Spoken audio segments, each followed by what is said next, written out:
sejam muito bem-vindos ao nosso terceiro episódio do MCast, Equilíbrio, Maturidade e Integridade. E aqui você vai junto com a gente desenvolver esses três aspectos para viver uma vida plena. E hoje, gente, nós estamos com um convidado muito especial, né? Eu não queria dizer nada, mas eu amo muito essa pessoa, uma das pessoas que eu mais amo neste mundo. E a gente vai falar sobre um assunto muito importante que a gente acredita, a gente sabe que essa pessoa tem uma bagagem de experiência pessoal e com as vivências dela. Então vai ser um bate-papo muito legal. Fica com a gente aqui até o final. Já curte, compartilha e bora com a gente. E eu quero pedir pro nosso convidado, o Samuel, meu marido, se apresentar. Cara, que honra estar aqui no melhor e maior podcast que eu já participei. Nosso maior fã. Eu sou o maior fã desse podcast. E por coincidência é o primeiro que eu participo, mas eu sou muito fã. Sim, hoje nós vamos falar sobre necessidade de aprovação, que está muito ligado à nossa identidade, a nós sabermos quem nós somos. Existe uma necessidade de aprovação que ela é saudável. Então é natural que o ser humano ele tem uma necessidade de aprovação. Como nós somos seres sociais, a gente precisa de uma aprovação. Então, principalmente na nossa infância ali, uma aprovação paterna, materna. Até se a gente olhar, tem aquela experiência que o pessoal faz com as plantas, de ficar elogiando uma planta vários dias e outra menosprezar ela, e uma ficar tipo saudável e a outra ficar seca mais facilmente. Então a aprovação, palavras de aprovação, elas são saudáveis até um certo nível, mas existe um nível que pode ser patológico, então em questão de doença, e existe um nível que simplesmente vai impedir a gente de viver os planos de Deus para nossa vida, que também é perigoso, assim como o nível patológico, né? Claro que não na mesma medida, mas é extremamente perigoso. A validação, né, dos nossos pais desde a infância, ela molda, né, a nossa autopercepção, a nossa autoestima, a nossa confiança. Então nossa personalidade. Então ela é muito importante, né, num certo nível. Né? Exato. Então, Samuca, antes da gente se aprofundar no tema, se apresenta, diz o que tu faz, ou qual que é a tua experiência, a tua bagagem com esse assunto, né? Então, além de fã número 1 do MCast, uma das minhas maiores qualidades é ser casado com a Isabelle. Eu também fui líder de adolescentes por volta de 4 anos, né? 4 a 5 anos, eu não me recordo agora ao certo. Então a gente tratou muito sobre necessidade de aprovação, sobre questão de identidade, até eu acredito que vai ser um assunto do podcast em algum podcast sobre paternidade, né? E é algo que a gente trata a todo momento com adolescentes. Então a gente tem contato direto. E também na nossa adolescência, eu e a Isabelle, né? A gente pode falar por nós, mas eu imagino que a Beca também. A gente passa por aquelas crises, né, de necessidade de aprovação, de buscar ser aceito em algum grupo, de buscar alguma tribo para pertencer. Então, nesse sentido, eu tenho uma certa bagagem nesse assunto de necessidade de aprovação, de temor de homens. Eu fui uma pessoa que, por um tempo, por conta de coisas que as pessoas me falaram, eu não conseguia... eu parei de fazer coisas que eu fazia. Então eu parei de cumprir meu propósito em alguns quesitos que eu acredito que Deus confiava pra mim, simplesmente por palavras que pessoas falaram e que me paralisaram, me trouxeram medo, me trouxeram... eu tive esse temor de homens, né? Então eu acredito que vai ser muito bom esse podcast. A gente vai poder falar sobre todas essas questões ali que permeiam a nossa adolescência, mas que se não são bem resolvidas, a gente traz para a vida adulta e a gente não vive uma vida plena, né? Que é o objetivo aqui do podcast, sobre equilíbrio, maturidade, integridade. Então, a questão do equilíbrio, ela é extremamente importante na necessidade de aprovação. Porque a gente precisa ter essa necessidade de aprovação, a gente precisa ter esse senso social, senão a gente ia ser um bando de maluco, provavelmente. A gente ia fazer o que bem desce na nossa telha, se a gente não se importasse com o que os outros iam pensar, né? Então a gente precisa ter um nível saudável de um nível saudável de preocupação com aquilo que o outro pensa ou que aquilo que o outro aquilo que vai gerar no outro a nossa fala, a nossa ação. Existe um nível saudável disso. Então a gente precisa encontrar um equilíbrio em tudo isso. Tem tudo a ver com o podcast. Aproveitando o gancho do que tu falou sobre identidade, eu queria te perguntar se tu acha que existe e qual a relação existe entre a identidade e a necessidade de aprovação. Uma falta de ter uma identidade bem firmada, né? Se nós não temos uma identidade bem firmada, a nossa necessidade de aprovação, ela acaba sobressaindo, né? Saindo do nível natural, do nível normal, do nível saudável. Então, a gente, no nosso convívio com adolescentes, quando nós éramos líderes, a gente percebia muitos adolescentes que talvez não tinham essa identidade bem firmada, principalmente pelos pais. Então, é um papel que os pais desempenham com muita importância, mas que buscavam a aprovação de todas as pessoas.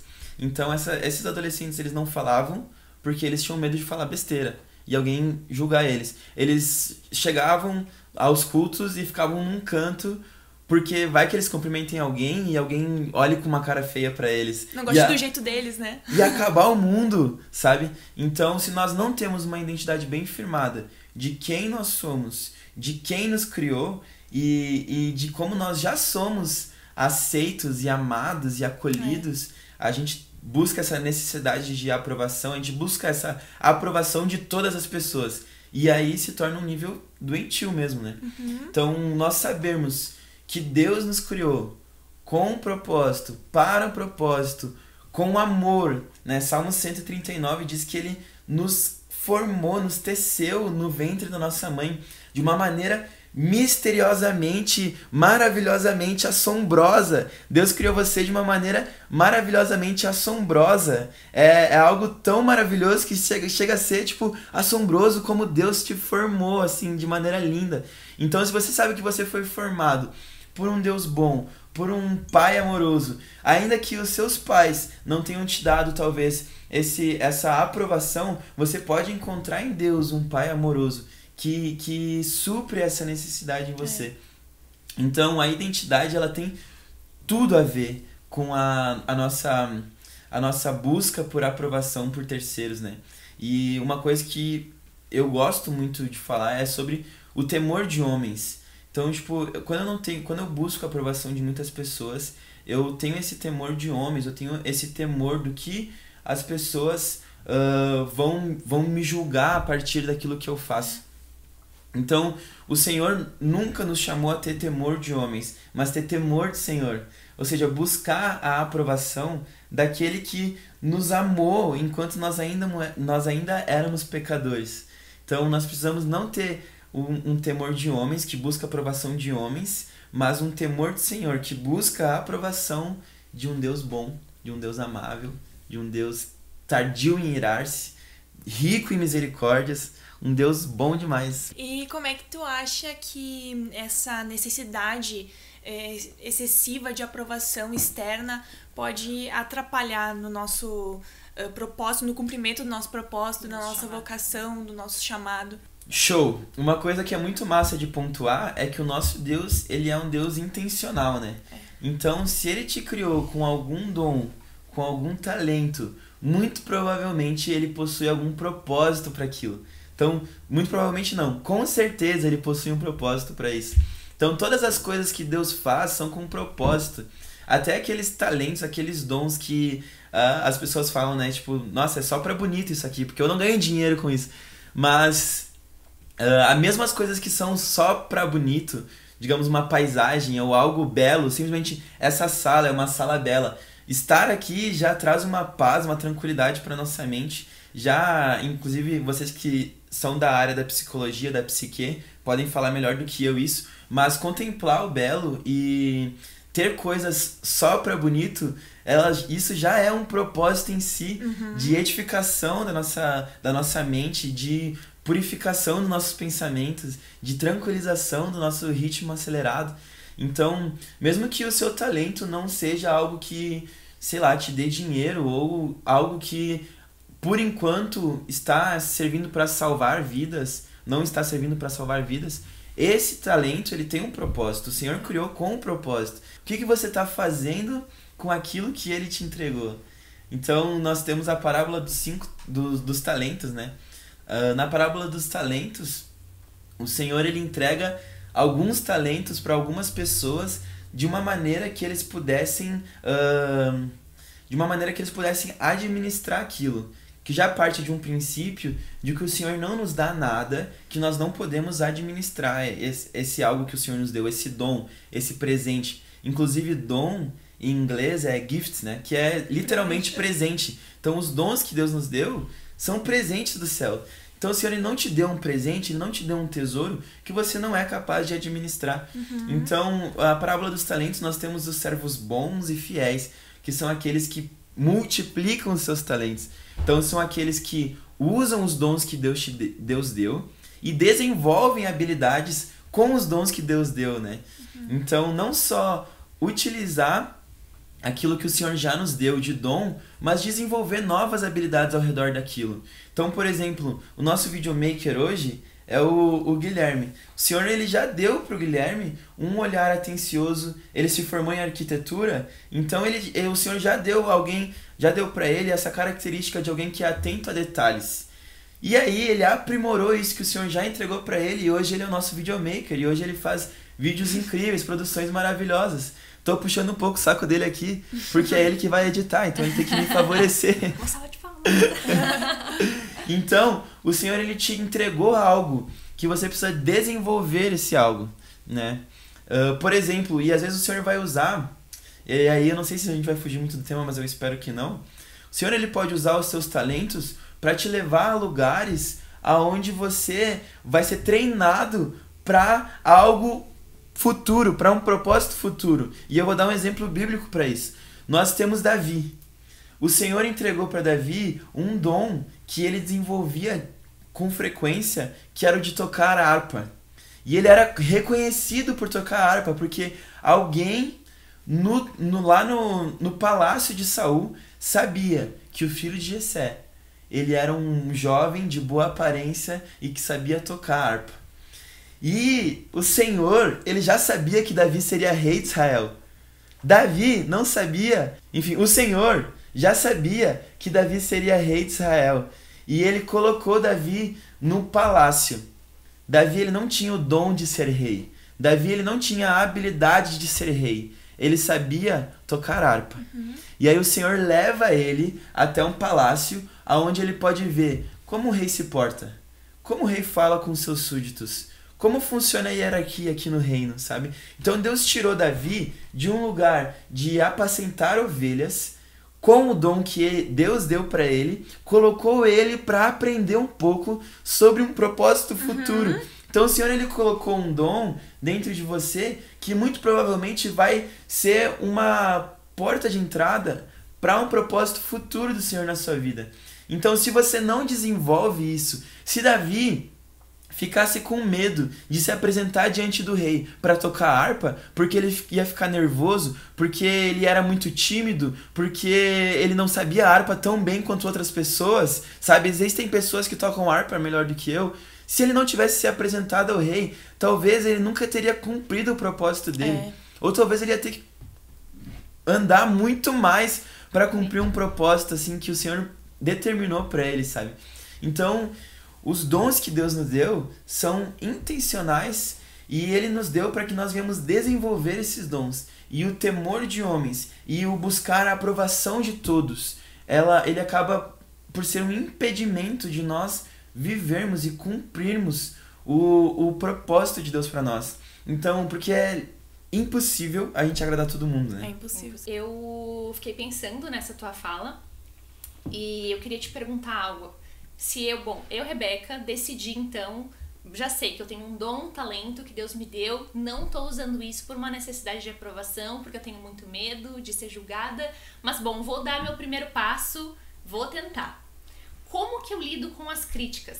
Porque as críticas vão vir, de algum modo. E aí se eu tenho essa dificuldade, eu tenho essa vontade muito grande de ser aprovada na primeira crítica, como que eu faço para lidar com isso? Boa. Uma coisa muito importante é para quem a gente dá ouvidos, né? Então, eu vou dar ouvidos para pessoas que estão, talvez, em um lugar onde eu gostaria de estar. Ou pessoas que eu sei que elas têm uma boa intenção em me dar críticas. Então, por exemplo, se eu começasse hoje na fotografia, eu ia pedir um feedback, uma crítica de um fotógrafo. Eu não ia pedir um feedback ou uma crítica de uma pessoa que não entende nada de fotografia, de coloração, de filtro.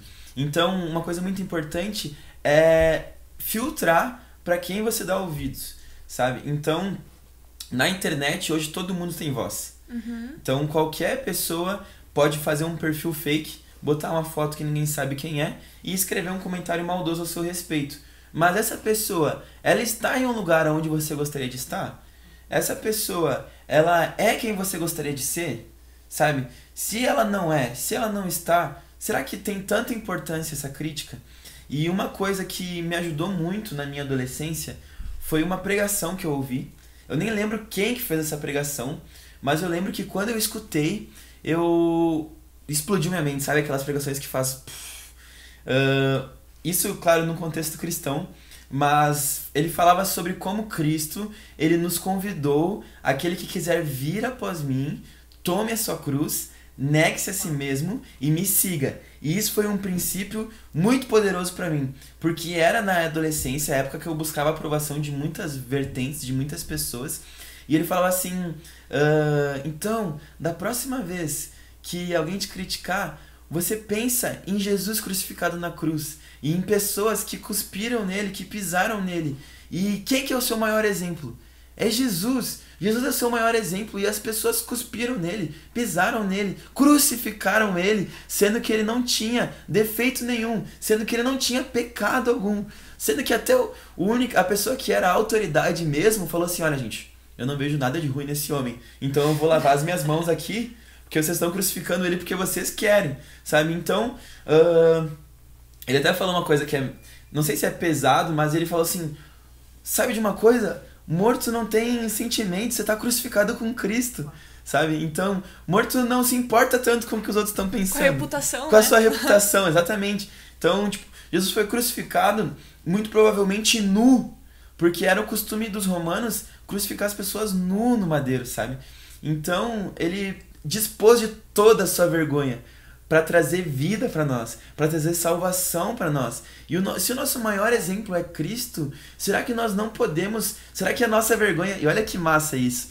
A vergonha de Cristo se transformou em glória eterna. Será que a gente não está disposto a deixar que a nossa vergonha se transforme em glória eterna? Uau. E aí se transforma... E aí isso puxa também aquilo que a gente estava conversando esse final de semana, né, amor? Sobre a gente não sabe o peso eterno que as nossas falas, que as nossas atitudes têm. E eu posso contar uma história sobre isso, né? Deus me mostrou uma imagem, me falou uma coisa a respeito de uma guria, e eu fiquei com receio de contar pra ela, de entregar essa palavra, porque eu falei, é algo muito genérico, né? Ela vai passar despercebido, ela nem vai sentir um impacto, né? E eu, fui lá, será que ela vai pensar, né? Tipo, fui lá, falei, e eu não soube o que isso gerou nela de imediato, né? E depois de uns dias, quando ela foi testemunhar, ela falou que aquilo que eu disse fazia muito sentido pra ela, com a situação que ela estava vivendo e como aquilo transformou a vida dela, como ela percebeu o cuidado de Deus com aquilo. Então... A menina testemunhou. Ela testemunhou. Na igreja pra todo mundo, falando que aquela palavra específica, que realmente é meio genérica, mas foi certeira pra ela, fazia muito sentido pro que ela tinha vivido, pra história dela. Então, a gente realmente não sabe o impacto que as nossas palavras têm, assim, na eternidade. Se eu tivesse ficado com receio do que ela vai achar de mim, nossa, ela fala isso pra todo mundo. Se eu tivesse com medo da aprovação dela, talvez isso nem teria surtido esse efeito, né? Eu tenho um exemplo parecido, mas bem diferente. Na faculdade, um dia... uma professora que eu não conhecia estava passando no corredor e eu senti muito forte no meu coração para pedir se eu podia dar um abraço nela. Eu pensei, meu Deus, o que ela vai pensar de mim, né? Uma estranha, dar um abraço. E eu fui e pedir, posso te dar um abraço? Eu dei um abraço nela. E ela encheu os olhos de lágrimas e falou, eu tava precisando muito disso. E ela nem era cristã. Então o Senhor nos impulsiona a fazer coisas que às vezes a gente pensa que, será que, né? O que vão pensar de mim? Ou que estranho isso que eu tô fazendo. Mas esses são os frutos pra eternidade que a gente deixa quando a gente se dispõe a deixar a vergonha de lado, a deixar a nossa reputação de lado e fazer o que o Senhor nos chama a fazer. Sim, seja guiado pelo Espírito Santo na sua faculdade, tá? Porque eu tenho uma história muito parecida, também parecida, mas diferente, que lindo, mas de uma professora que era uma matéria que era de trabalho, então ela tava toda hora no nosso grupo pedindo como é que tava e tal, e toda hora que ela aparecia no nosso grupo, o Espírito Santo, pede se ela tá bem, pede se ela tá bem, pede se ela tá bem, e eu, mano, por que eu vou pedir pra uma professora, mulher, né, que tipo, ficar meio chato, pedir se ela tá bem. E aí, na terceira ou quarta vez que ela foi pro nosso grupo, eu pedi, prof, tu tá bem? Alguém já perguntou como é que tu tá hoje? E aí ela me olhou assim, muito assustada. E ela é uma professora muito expressiva, assim. Ela olhou assim, como assim? Por quê? Tipo, ela meio que teve um mecanismo de defesa, assim, sabe? E aí eu falei, não, prof, alguém te perguntou se tu tá bem hoje? Eu senti de pedir se tu tá bem.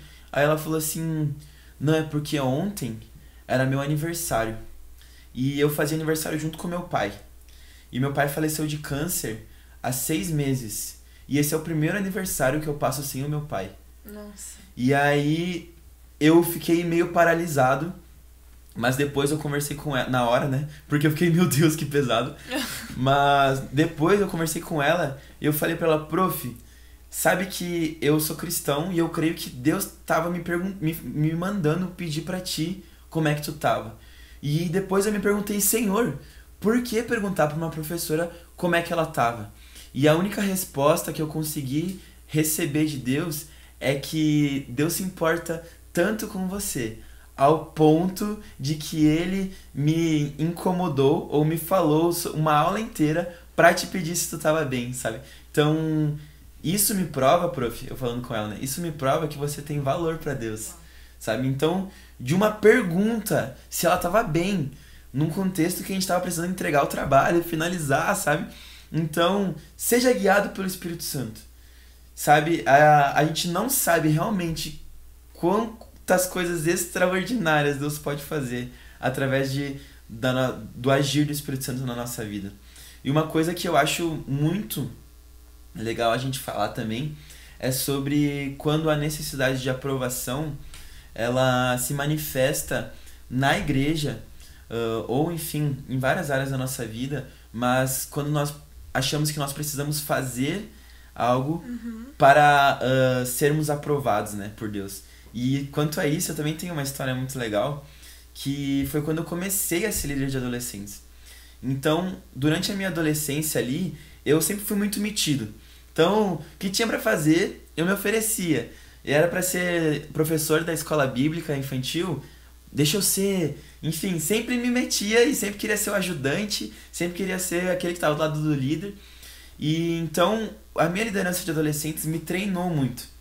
E eles me treinando, eu sabia muitas dinâmicas, sabia muitas brincadeiras, muitas coisas para aplicar. E eu tava muito ansioso, ou com muita expectativa em aplicar essas coisas que eu aprendi, sabe? Da minha forma, do meu jeito. E aí, quando eu transicionei para liderança de adolescentes, foi 2020. O que teve em 2020? Pandemia. E aí, tudo que eu sabia fazer era ligado ao presencial. E aí, Deus nos levou para essa forma remota ali, né?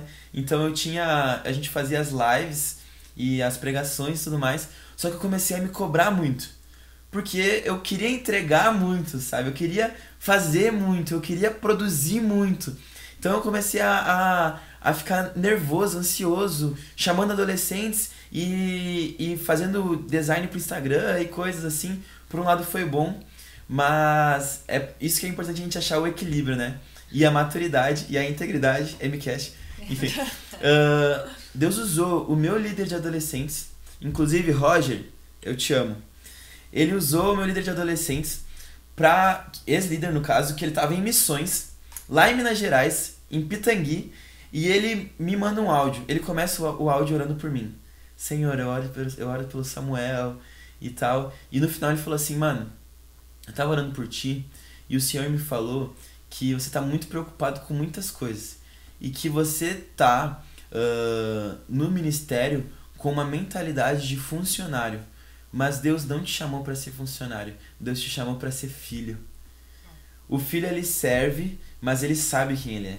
Ele não serve para ser amado, aceito, aprovado. Ele já é amado, aceito e aprovado. E a partir dessa convicção é que ele faz as coisas. Cara, aquilo me quebrou no meio e expandiu mais uma vez a minha mente, assim, de nós termos uma mentalidade de um filho. E de um filho que sabe quem ele é, sabe o que está disponível na casa do pai. Sabe que o pai, ele não vai querer que o filho tenha um burnout. Ele não vai querer que o filho trabalhe ao ponto de ele não saber mais, não ver mais a sua família, ele não saber mais direito quem ele é sem o trabalho. O trabalho, ele tem um propósito. O Senhor, ele nos criou com propósitos, mas nós temos que ter a nossa identidade firmada em Deus, de que nós somos filhos e que nós já somos aprovados e que existem coisas assim que Deus desaprova, mas essas coisas nós precisamos nos transformar a partir da renovação da nossa mente. Episódio 1 do MCast. Sou fã número 1, gente, já falei. Através da renovação da nossa mente, nos transformar. Para quê? Para vivermos a boa, perfeita e agradável vontade de Deus. E às vezes a nossa vontade, ela até é boa, ela até é agradável, mas ela não é perfeita, porque nós não somos Deus. E a palavra diz que assim como os céus são mais altos do que a terra, assim os planos e propósitos do Senhor são mais altos e maiores e melhores do que os nossos planos e os nossos propósitos e os nossos sonhos. Então, quando a gente entende quem nós somos e quando nós entendemos que nós não precisamos buscar a aprovação do outro, nós experimentamos uma vontade perfeita de Deus. Eu acho muito importante isso, a gente partir desse lugar de amor e aceitação de Deus e não das pessoas, para desenvolver o que a gente precisa desenvolver, né? Os nossos talentos, o nosso propósito. A gente fazer tanto para Deus quanto para as pessoas a partir desse lugar. Não, eu já sou aceito, já sou amado, então eu vou só transbordar do que está dentro de mim. Senão isso vai nos paralisar, né? O medo nos paralisa. E uma coisa muito linda sobre a graça é que não há nada que a gente possa fazer para que Deus nos ame mais. E não há nada que a gente possa fazer para que Deus nos ame menos. Então Deus já nos ama de uma maneira infinita, mas estável. Então não é algo que eu vá fazer. Claro, eu agrado a Deus com as minhas ações, eu agrado a Deus com os meus atos de louvor, com palavras de louvor, mas o amor de Deus, ele é perene, ele é eterno, ele é o mesmo, ele é contínuo. Deus não sofre com as inconstâncias que a gente sofre, né? E até a palavra diz que o perfeito amor, ele lança fora todo medo. E o medo é o que nos paralisa. Muitas pessoas, existe uma pesquisa que fala que existe uma entrevista que eles saem perguntando para as pessoas os maiores medos. E as principais respostas é medo de falar em público. Sabe? Isso me espantou um pouco, porque eu sempre fui esse cara metido, que nem eu já falei aqui, né? Então, quando eu tinha alguma coisa na escola, alguma apresentação de trabalho, eu era o cara que falava, não, mano, deixa eu falar um pouco mais, Então eu sempre tive esse dom um pouco inato, né, a mim. Mas a gente percebe que em muitas pessoas é algo paralisante. Estar diante de um público, estar diante de uma plateia, estar diante de uma câmera é uma paralisia realmente, né? E eu já pude experimentar isso na minha vida, quando em alguns momentos por já ter esse negócio inato de aparecer, de fazer, de ser meio metido, pessoas virem criticar essa minha personalidade e criticar atitudes minhas quando eu era ainda criança, sabe? Eu lembro que eu era rapper, essa aí vocês não sabiam, né? Não, não sabia, não fazia ideia. Quando eu era criança, eu cantava rap gospel e fazia teatro. E aí eu lembro que alguém fez alguma piada quanto a isso, e talvez a pessoa até achou, porque eu era uma criança e ela era adulta, que eu não ia entender a ironia dela na fala, sabe? Só que eu peguei aquilo. E aí eu lembro que eu parei de cantar rap, e isso foi uma das coisas que pesou muito, assim, nisso, sabe?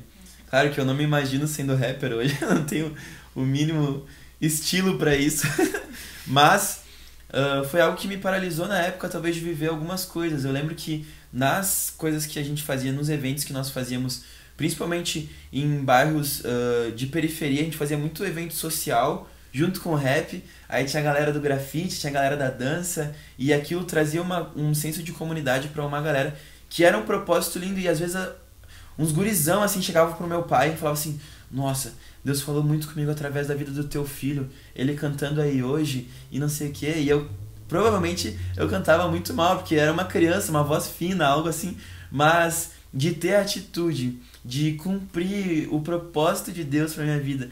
Deus falava com pessoas que talvez nunca eu ia ter contato de outra forma, sabe? Então, pessoas que têm um jeito de se vestir diferente do meu, um jeito de falar diferente do meu, e que talvez, ao elas me olharem, elas já iam ter muros levantados, sabe? Mas através daquilo, quando eu era uma criança, Deus falou com elas. Através da minha vida, eu fui privilegiado de ser um agente de Deus nisso, sabe? E aquela crítica, aquela brincadeira sarcástica, ela me paralisou por um tempo. Até que eu fui vivendo um processo de renovação da mente. Mas o medo, ele realmente nos paralisa e faz a gente parar projetos e propósitos que são de Deus. E puxando esse gancho, assim, eu percebo que na minha adolescência eu sofri muito com esse medo de crítica, esse medo de ser julgada, que eu lembro até, o Samuel lembra, assim, quando a gente fazia teatro na adolescência, eu amava atuar, eu gostava muito, assim. Mas eu percebia que eu tinha uma dificuldade, por exemplo, de improvisar, de fazer algumas piadas que o pessoal do teatro fazia, e eu sentia que eu tinha medo de ser rejeitada, de ser julgada. Então, qual que foi a minha defesa? Por medo de ser diferente, de ser rejeitada, é o quê? Sair, não vou mais atuar. Nossa, eu ficava revoltado com ela. A gente, vamos, atua? Ela, não, vou ficar no backstage. Aí ela ajudava a fazer as maquiagens dos atores, ela ajudava a fazer o roteiro, mas ela parou de atuar, mano. Tipo assim, ela paralisou mesmo. Eu paralisei. Pensa quantas... Talvez se eu não tivesse deixado esse medo de ser rejeitada, de ser excluída, de ser diferente, só porque eu não consigo talvez entrar em algumas ondas deles, assim, no teatro, quantas peças eu deixei de participar que poderiam ter impactado vidas através da minha atuação, através das minhas falas. E, claro, fui uma bênção nos bastidores, mas talvez não era aquilo que o Senhor tinha pra mim naquela época. E isso foi uma paralisia muito grande na minha identidade, na minha adolescência, né? Então eu sofri muito com isso na adolescência, porque eu sempre queria pertencer ao grupo, mas eu também tinha medo de ser diferente, porque eu queria ser igual, então eu tentava me encaixar, me amoldar, né? Então... E uma coisa que eu acho muito interessante é que o medo de rejeição, muitas vezes, ele tem uma raiz do nosso orgulho. Então, a gente não vai fazer porque, nossa, vou desfazer essa imagem que eu tenho pra essa pessoa. Eu me importo tanto com essa imagem que eu tenho, que eu acho que eu tenho, porque nós não sabemos a imagem que nós temos na cabeça das pessoas. As pessoas podem nos falar algo, mas pensar coisas diferentes. Então a gente nunca vai ter 100% de certeza de o que a pessoa pensa sobre nós. Mas o nosso orgulho, ele faz com que nós venhamos deixar de abençoar pessoas e de sermos abençoados. Porque eu lembro, nesse exemplo do teatro, eu lembro de teatros que eu e os outros atores, a gente saía chorando. Que a presença do Espírito Santo era tão forte que a gente saía chorando já. E a gente ia pra salinha do teatro e começava a chorar e orar. E a presença de Deus naquele lugar era uma glória, assim, sabe, muito forte. Que talvez, no caso, a Belle deixou de experimentar porque ela estava vivendo parte só daquilo que Deus tinha pra ela. Ela não estava vivendo todo, ela não estava vivendo a plenitude, sabe? Então, o nosso orgulho, o medo, talvez, do que os outros vão pensar, tem uma raiz no orgulho. É muito importante a gente analisar que a gente não é o centro do mundo. Então, o nosso orgulho, muitas vezes, ele faz a gente achar que a gente é o centro do mundo. Tipo assim, eu não vou falar em público porque as pessoas vão falar de mim. As pessoas vão... Mano, pessoas as pessoas às vezes estão nem aí pra você, entendeu? As pessoas não estão nem aí pra ti. das vezes. Na grande maioria das vezes. Até tem aqueles vídeos no Instagram, no Menos Foco, Mais Ansiedade. Opa! Mais foco. Menos foco, mais ansiedade. Que... mais foco. Menos ansiedade, mais foco, menos ansiedade. Boa, perdão, galera. Mas que ele tá lá no shopping lotado e fala: oi! Aí as pessoas olham pra ele por um minuto, aí elas viram e continuam vivendo a vida normalmente. Elas sequer falam sobre ele, elas sequer apontam pra ele. Porque na maioria das vezes as pessoas estão muito ocupadas com os próprios problemas pra pensar nos teus problemas, entendeu? Então, tipo, esse orgulho, esse medo do que os outros vão pensar é muitas vezes a gente se colocando no centro de tudo. Talvez o altar do nosso coração, que era pro Senhor estar assentado, está eu mesmo. Estou lá no meu altar de adoração, eu sou adorado por mim mesmo. Então, como eu sou uma divindade, ninguém pode ofender essa divindade. Ninguém pode ofender o meu Deus, que sou eu mesmo. Então, por isso ninguém pode me criticar, ninguém pode me julgar. Por isso que muitas vezes a nossa busca por aprovação, a nossa necessidade de aprovação, ela tem uma raiz no orgulho e uma raiz na idolatria. Uma idolatria em nós mesmos. Nós estamos sentados em um trono onde, na verdade, imagem, né? era para Deus estar ali. Uma imagem de perfeição que não existe. Que A gente sabe que não existe. Exatamente. A gente sabe que não é perfeito, a gente sabe que falha, mas muitas vezes a gente tem essa necessidade de mostrar que é perfeito, que não falha. Por quê? Por que as outras pessoas precisam pensar isso de nós? Por que a gente não pode ser criticado? Qual o problema disso? Nossa, isso é demais. Eu li um livro do Thelma Martinello que ele fala sobre suspeite de quem não manca. Ele fala sobre Jacó, quando ele luta com um anjo em Peniel e o anjo fere a perna dele. E aquilo é como uma marca pra ele, sabe? E por onde ele ia, ele lembrava que a perna... Ele tava mancando, todo mundo via que ele tava mancando. Então aquilo denunciava de que, primeiro, que ele tinha tido um encontro com Deus, né? Então ele sempre lembrava dessa marca do encontro que ele teve com o Senhor, mas lembrava ele de que ele era imperfeito, de que ele precisava de Deus, tanto que ele lutou por uma noite inteira para ter o Senhor, para ter, no caso ali, a bênção do Senhor. Então ele fala sobre suspeite de quem não manca, suspeite de quem não tem nenhum defeito. Sabe, se a pessoa não tem nenhum defeito, na verdade ela só tá maquiando muito bem aquilo que acontece. Então, e a maquiagem, uma hora ela se vai. Então, uma hora não adianta mais maquiar. Uma hora a coisa vai estar tão feia, né? Então, a gente usa muito, pros adolescentes, eu falava muito sobre esconder a ferida, né? Que não adianta, eu tô com o meu braço cortado, não adianta eu enfaixar o meu braço de modo que ninguém mais veja e que nem eu consiga ver, porque daqui a pouco aquilo vai apodrecer ali.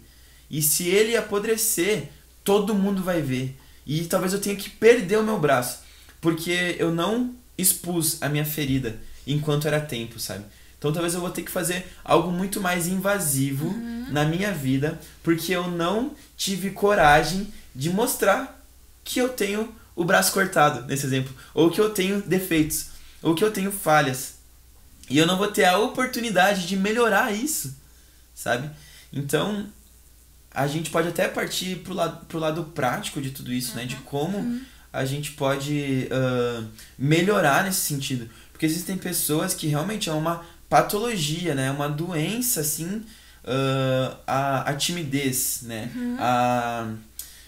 E nesse caso, né, é muito importante buscar por profissionais. Aqui a gente tem uma profissional psicóloga, né? Uma futura profissional psicóloga. E então é muito importante buscar profissionais para auxiliar nisso. Mas uma coisa que mudou a minha vida e que realmente, assim, cada vez vai ficando mais fácil é se expor a pequenos desafios diariamente ou semanalmente, sabe? E era por isso que eu entendi isso muito cedo. Porque quando eu tive essa questão da paralisia no rap lá, eu era muito criança.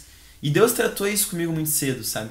Então eu entendi que quanto mais eu me expunha à vergonha, tipo assim, a pequenas vergonhas, menos vergonha eu sentia, sabe? Então eu lembro que na época também era muito famoso as pegadinhas e tal no YouTube. E às vezes eu saía com um amigo e tentava fazer uma pegadinha, alguma coisa assim. E o nosso coração acelerava. Só que depois aquelas coisas iam começando a ficar mais fácil, sabe?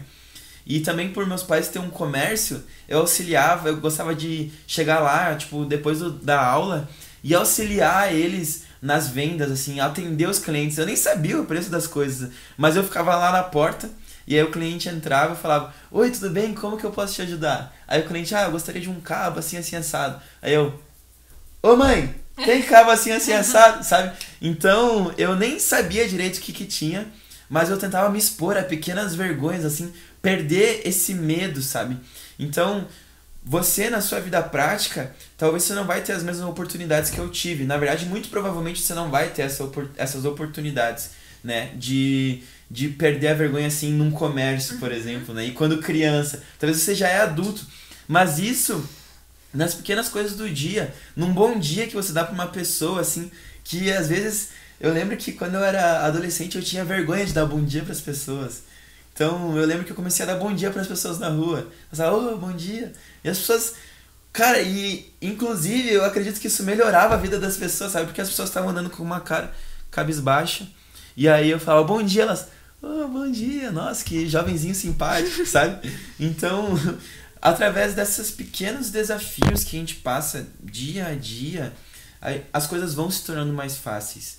Então, eu tive situações na minha escola, por exemplo, de apresentações de trabalho, que eu não estudei pro trabalho e que eu apresentei e que deu errado. A professora meio que percebeu que eu não estudei. Só que tiveram outras situações. Sempre estudem, tá, galera? Esse não é um bom exemplo. Mas teve outras situações que eu não estudei o suficiente. Por exemplo, eu tinha colegas que elas eram muito dedicadas. E eu tinha uma facilidade uma facilidade maior. Então elas estudavam um conteúdo muito, elas tinham tudo escrito que elas iam falar. E eu lia os slides, eu entendia na minha cabeça e eu falava. Então eu comecei a desenvolver uma facilidade nessas apresentações conforme as coisas foram dando errado. Só que, e aí tá um princípio muito importante também, da gente não parar no primeiro erro, né? Que é talvez um dos maiores desafios, assim. Por exemplo, quando tu vai aprender... Eu lembro quando eu era muito criança também, e eu comecei a fazer natação. E aí eu tomei um caldo, eu me afoguei. E aí eu parei de ir na natação, eu fiquei traumatizado. E depois de muito mais velho eu tive que voltar aí, sabe? Então, se a gente para no primeiro caldo, se a gente para na primeira afogada que a gente dá, a gente perde essa oportunidade de ir aprendendo com os nossos erros, né? E uma outra forma, assim, prática da gente lidar com isso é a gente desenvolver cada vez mais o nosso relacionamento com Deus, né? Porque quanto mais próximos de Deus a gente estiver, mais íntimos do Senhor, mais a opinião alheia, o que as pessoas pensam sobre a gente vão ser insignificantes, né? Então, a aprovação das pessoas é boa? Sim. A aprovação, sim, é muito bom pro nosso ego, é muito bom, é muito legal ter a aprovação, o elogio das pessoas, mas isso é temporário. A aprovação delas é temporária. Mas se eu busco a aprovação... Te dá uma sensação de conforto temporária, porque passou uns minutos ali. Mas se eu busco a aprovação, agradar a Deus, isso sim tem valor eterno, né? Eu gosto de pensar muito, o que me ajudou também nessa questão de necessidade de aprovação é ter a perspectiva da eternidade, né? Porque eu sei que um dia vai chegar e Deus vai perguntar, filha, você cumpriu o propósito pelo qual eu te coloquei aqui na Terra? Ou você se importou tanto com o que as pessoas pensavam que você não conseguiu, né? Então tem essa perspectiva eterna, tu fica pensando, cara, eu vou fazer, eu vou me arriscar, porque se eu tiver a aprovação das pessoas aqui, vai ser pra aqui, vai ser pra essa terra, vai ser pra essa vida, mas se eu fizer exatamente aquilo que Deus me mandou, não me importando com as críticas, com esse fato de ser excluída, de ser rejeitada, cara, tem uma recompensa eterna. Vou pegar o gancho então do que vocês dois trouxeram e falar sobre o lado psicológico, porque as duas coisas que vocês falaram, a gente trabalha na terapia. O que tu trouxe de se colocar, se desafiar. A gente chama de terapia de exposição, que é o tratamento mais bem avaliado, por exemplo, para ansiedade social. Em alguns transtornos a gente precisa da exposição, não adianta só trabalhar a mente. O paciente precisa agir naquilo, senão ele nunca vai conseguir enfrentar, por exemplo, um medo de elevador, alguma fobia específica. Então, esse é um tratamento. Outra coisa é trabalhar as crenças. A gente chama de reestruturação de crenças. O que a gente está fazendo aqui nada mais é do que a gente traz, né, da renovação da mente para a palavra. É reestruturar as crenças que a gente tem sobre necessidade de aprovação, sobre quem nós somos. E como que a gente renova a nossa mente? Com a palavra de Deus, ouvindo o que o Senhor tem a dizer sobre nós e tendo relacionamento com Ele. Então isso, reestruturação de crenças e exposição é o que a gente faz profissionalmente, mas que também a gente pode trazer aqui para esse lado espiritual, que é exatamente a mesma coisa e que é o que funciona na prática. E também eu percebo assim que a necessidade de aprovação ela não tem só o poder de nos paralisar, mas muitas vezes a gente se preocupa tanto que a gente precisa dessa necessidade para se mover e continuar fazendo alguma coisa, né? Então também uma forma prática é tu se desafiar e tu fazer coisas sem toda hora tá pedindo a opinião da tua amiga, a opinião de alguém, né? Porque tu tá fazendo... Cara, tô me desafiando, tô tomando as minhas decisões sem toda hora tá buscando a aprovação de alguém. Tô fazendo certo? Que é isso, sabe? É tipo continuar postando mesmo quando não tá dando muito like. Exato. Continue postando mesmo quando você está flopado. Exato. E eu percebi muito na minha vida, na minha adolescência, que essa necessidade de aprovação, ela não só trouxe medo e paralisia, mas eu precisava disso, de um elogio, também tem a ver com o ego, né? Eu precisava de um elogio, eu precisava que a pessoa falasse que eu tô fazendo certo. Nossa, como tu é inteligente, nossa, foi muito boa hoje a tua palavra que tu falou, foi muito bom disso que tu é muito boa, sempre alguém reafirmando o meu ego, me dando essa aprovação pra eu continuar. E hoje eu penso, cara, se eu dependesse de quantas pessoas falaram bem do meu episódio, do meu podcast, cara, talvez eu nem ia continuar. Então é aquela coisa, eu tô buscando agradar a Deus, né? Não agradar as pessoas. Que antes, se eu não tivesse tantos elogios, se eu não tivesse pessoas me aprovando nos meus projetos, nas coisas que eu estou fazendo, talvez eu nem continuava. Eu não continuava, eu parava. Tipo, não tem aprovação, então nem vou. Nem vou continuar postando, não vou continuar falando, vou continuar fazendo. Uma outra dica prática que eu lembrei agora é se treinar a dizer não. Dizer não para o que não combina com a sua identidade, com quem você é, com o que você quer fazer, com quem você é em Deus. Eu lembro de várias vezes que eu disse sim para coisas, para ir para lugares, enfim, que não eram ilícitos, mas que não era eu, que eu não queria fazer, que eu só queria ser aprovada, estar num grupo ali, não ser rejeitada. E quando tu começa a treinar, a dizer não, em primeira instância te dá aquela coisa ruim, assim, e tu se sente rejeitado. Mas conforme tu vai treinando isso, se torna muito mais fácil e tu desapega um pouco dessa ideia. Acho que essa é uma dica maravilhosa. Sim, tem o livro Limites, né? Nossa, isso aí que tu falou é muito importante sobre tu ser... necessidade de aprovação para ser aceito num grupo. Muitas vezes essa necessidade faz tu abrir mão dos teus princípios, dos teus valores, e aí tu... As más companhias corrompem os bons costumes, né? Entendeu? Então, as pessoas que tu busca aprovação, muitas vezes elas podem corromper os bons costumes que você já tem, né? Os princípios que você já tem. Só porque tu quer ser aceito, né? Ser amigo dessa pessoa, ser aprovado. Entrar na tribo ali, né? No grupo. É muito isso. Eu acredito que nós buscarmos a todo momento a necessidade de aprovação, ela é uma irresponsabilidade. Esse sentimento, esse orgulho é uma irresponsabilidade com o nosso eu do futuro e com as pessoas do futuro que nós iremos impactar, sabe? Uau.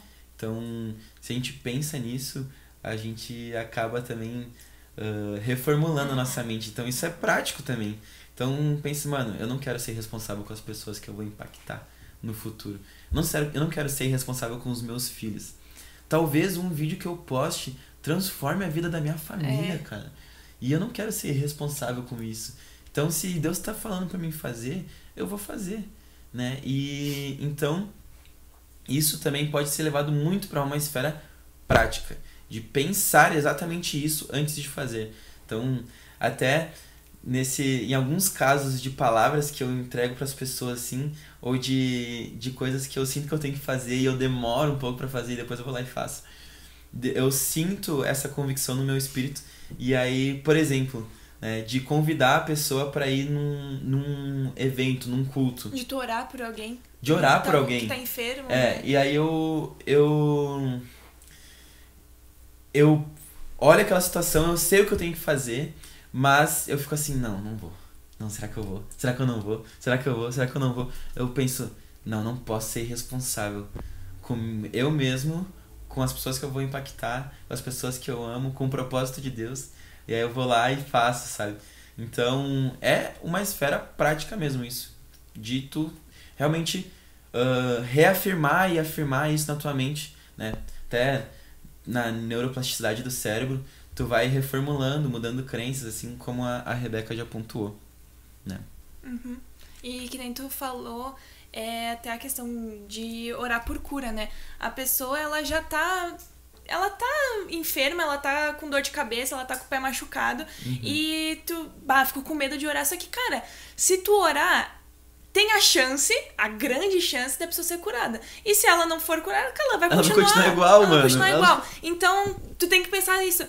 Mano, se eu for, isso pode mudar totalmente a situação dela agora, o futuro dela. Ela pode ser realmente curada, né? Cara, através dessa cura, Jesus pode transformar a vida dessa pessoa. A família dela. E sei lá quantas pessoas podem ser transformadas através disso. E se não acontecer? Mas e se acontecer, mano? E se acontecer? Então, eu acho que o que tem que nos mover é o e se acontecer, né? Muito mais do que o e se não acontecer. Até sobre a oração por cura, teve um dia essa semana passada que era um dia que eu não tava legal. Tava estressado, tava cansado, não tinha dormido bem. E eu não tava, pra muitos amigos, assim. Só que um cara que eu conhecia tava passando no mesmo centro comercial que eu trabalho, e ele tava mancando. E o Espírito Santo tava falando assim, olha pra ele, Espírito Santo, eu não tô bem, não tô legal, Deus, me respeita. Sabe? Dá meu tempo. Eu tava chegando no trono de Deus e pedindo espaço pra eu sentar no lugar dele, sabe? Eu tava me importando muito com a forma que eu tava. E aí depois de umas 3 vezes que ele passa por mim mancando, eu vou lá. Fala assim, mano, o que aconteceu aí nesse tornozelo? Aí, não, nem sabia que era tornozelo, né? Mas ele tava mancando. O que aconteceu aí, mano? Ele, joguei bola, machuquei o tornozelo e tal. Aí eu falei, mano, eu acredito que Jesus pode te curar. Posso orar por ti? Aí ele, claro e tal. Ele é muito gente boa. Aí eu orei por ele uma vez. Ele falou, eu pedi, e aí, melhorou? Aí ele, mano, não senti nada. Eu falei, sabia? Eu tô mal, por isso não vou. Eu tô sem fé, eu não tô. E comecei a pensar nisso, assim. Que vergonha. Mas aí eu ainda tive um ímpeto de fé. Eu falei assim, mano, mas Jesus orou 2 vezes por um cego, que ele teve uma cura parcial e depois Jesus orou de novo. Posso orar de novo por ti? Aí ele falou, pode. Eu coloquei as mãos nos tornozelos dele. Eu falei, e aí depois que eu orei, eu falei, mano, e aí? Sentiu alguma melhora ali? Mano, tá igual, mas eu senti um fogo no meu tornozelo quando tu orou. Aí eu falei, amém, mano. Se Deus quiser, ele vai te curar. Aí eu fui e voltei pra minha loja. Passou uns 5 minutos, assim. Ele chegou todo bobo, assim, dando risada, assim, sabe? Ele falou, mano, tô todo bobo, olha aqui meu tornozelo. Ele começou a mexer o tornozelo, começou a se abaixar, assim, a fazer aquilo que ele não conseguia fazer antes. E ele veio sem mancar e falou, mano, não tô sentindo mais nenhuma dor no meu tornozelo, sabe? E aquilo me deu uma injeção de fé, um ânimo que era, tipo assim, era até o que eu precisava pra viver o resto daquele dia que eu tava totalmente desanimado, né? Então, quando você deixa de lado a necessidade de aprovação, quando você deixa de lado o temor de homens, talvez a experiência que você viva é exatamente aquilo que você precisa para aquele momento.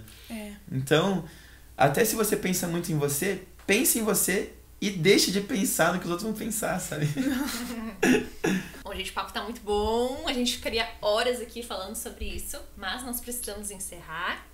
É isso aí. Muito obrigada, Samuel, por aceitar o convite. Cara, eu que agradeço. Eu já falei que eu sou fã número 1 desse podcast. Fã número 1. E nós esperamos que esse bate-papo, essa conversa tenha edificado a sua vida, né? Que você venha viver buscando a aprovação e agradar o Senhor e não ter temor de homens. Até o próximo episódio. Valeu, galera!